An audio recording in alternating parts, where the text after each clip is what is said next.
You're praying for union, but all you need to do to have union is stop doing the things that are pushing it away.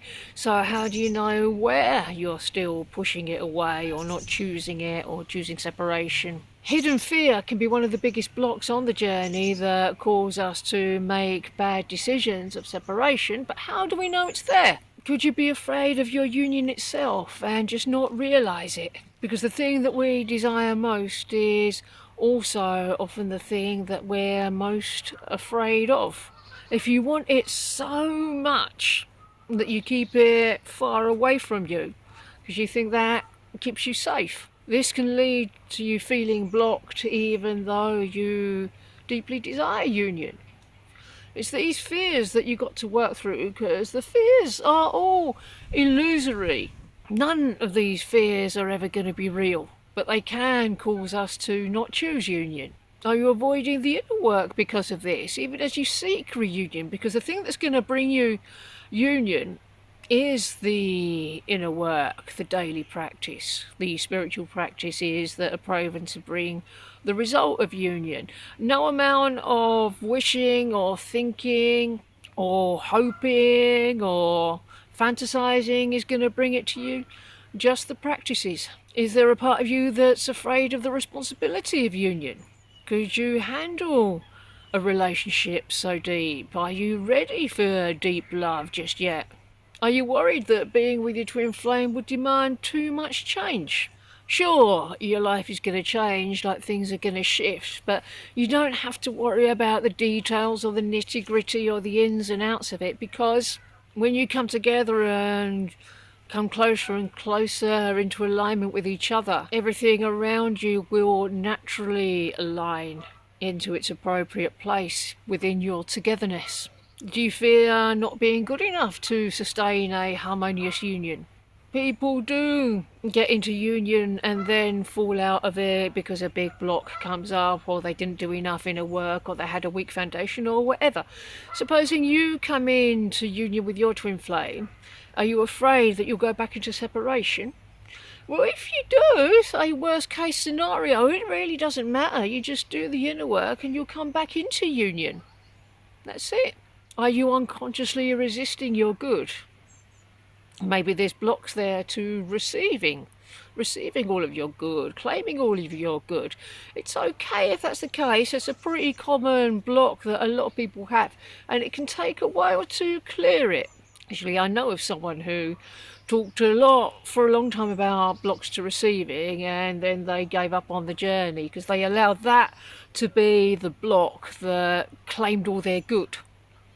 And away went their juicy manifestation that they'd worked so hard to create, all for nothing because they gave up.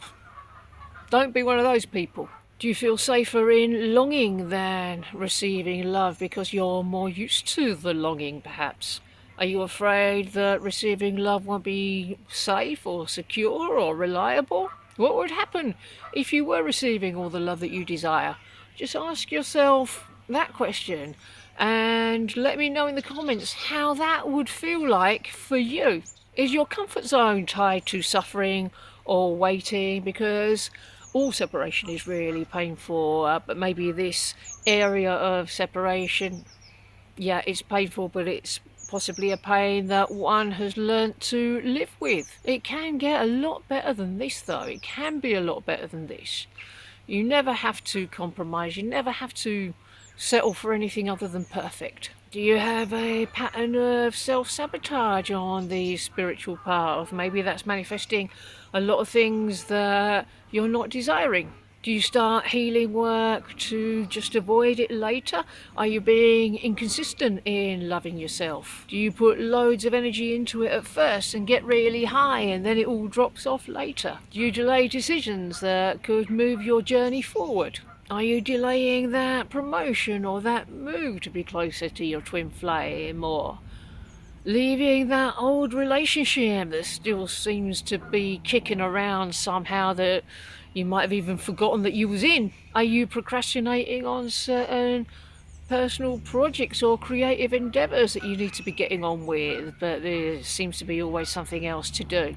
Are you not committing to doing the mirror exercise as a daily practice and putting that at the top of your day, because that's the same as putting God first in all your endeavours. Are you afraid of being truly seen by your twin flame? Are you afraid that they might not love you if they saw all of you? My goodness, the things that ego tells us. Are you hiding behind spiritual ideals instead of embracing vulnerability? Are you happy with just the 5D fantasy because you think that a physical relationship with your person is going to be too challenging, or there'll be too many problems arising, or it's going to be overwhelming, or you won't be able to handle it or see it through? Are you clinging to control instead of surrender? Because that's just going to make you grind to a halt until you let go, because the act of trying to control means hanging on to energy, and energy is not designed to be held on to. It's designed to flow. And there's been plenty of people who spent their entire lives holding on to their energy, but they'd have felt really bad their whole lives.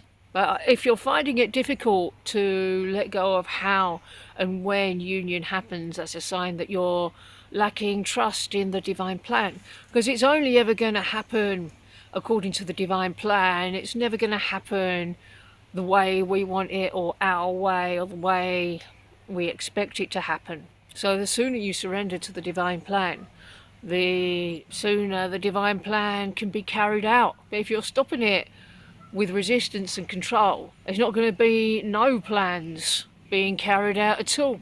Are you trying to force communication rather than let it flow in divine order? Because once again, when communication comes in and how it comes in is going to be in accordance with the divine plan. And when you let that happen, it's going to be really, really easy. So supposing divine order's already figured out that the best time for your twin flame to resume communication is 3 minutes past 6, but you get it into your head that you really want to hear from them at 27 minutes past 5. But that's not in tune with the divine alignment. And if you try and force it to happen before everything aligns completely, it's all going to go tits up. Are you afraid you're going to lose yourself in the connection? Well, this isn't like a soulmate relationship. You're not going to collapse yourself into the connection. You actually retain more of your individuality with your twin flame, because you are created as one, as two individuals with one soul blueprint. It's not like a basic relationship that people try to make into a twin flame union when it isn't, and they just try and lose each other into each other, and it just becomes this horrible gloop of enmeshment patterns. We're not doing that here. That's why union doesn't come in until you're ready, until you're not going to try and do that, until there'll be no tendency to do that again. Do you equate surrender with self-abandonment? I mean, what part of you are you actually abandoning? Are you abandoning your divine self or the ego? And the ego is not you. Maybe you need to release any identification with ego that there is. Are you afraid of change even when it leads to love? And this is pretty common, because people fear change because often their first experience of change was originally going into separation, even though now change will mean the end of separation. Do you resist leaving old relationship, jobs, old patterns? Yeah, it can have a lot to do with the way some people are brought up and their soul design, which causes them to stay in jobs or relationships that they hate for years. You don't have to put up with it. It's safe to take that step, even if it is into the unknown. That's not to say be irresponsible. Say you're betraying yourself by doing a job that you don't like, but you'd also be betraying yourself if you quit before finding a new job, because it's given you the income that you need to support you in moving forward in your life. And these videos here can take you much, much deeper here, so enjoy.